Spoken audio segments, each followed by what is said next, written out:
कापूस जास्त फुटला होता म्हणून मला नाही का माझ्या सासूबाईने नाही का गावाकडे बोलवलं होतं. ऊन जास्त पडत होतं त्याच्यामुळे नाही का कापूस नाही का सगळ्या एकदाच फुटला होता. आणि पावसामुळे नाही का पहिली येसनी आणि शेवटची येसनी सारखीच वाटत होती. जी पहिली येसनी होती तीच शेवटची येसनी होती.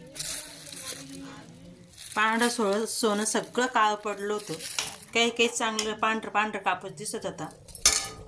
मग काय थोडीशी बोरीकडे गेले, थोडी बोरं खाल्ले. बोर पिकलेली होती तिथं.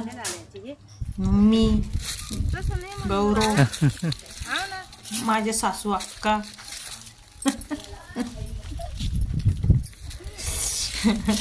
काय आम्ही भिडू कापूस याचाला कळलं नागते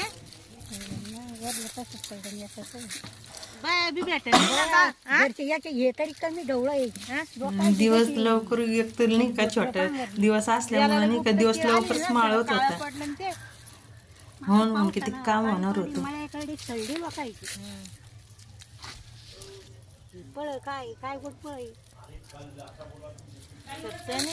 पहिलं कसं करतं माणूस फास्ट असतं. मग थोडंसं 1-2 घंटे झाले मग हळू असतं. मग काय गावाकडे गेलं म्हटलं की नाही का आम्ही तुरीत शेंगा आणल्या होत्या. मग तुरीत शेंगा उकडायच्या होत्या.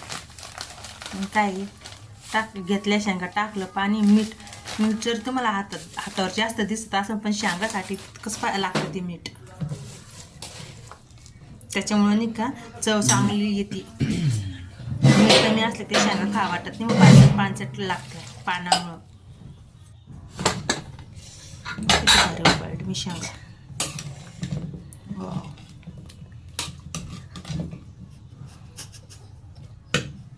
काय शेंगा उकळली लागली खायला.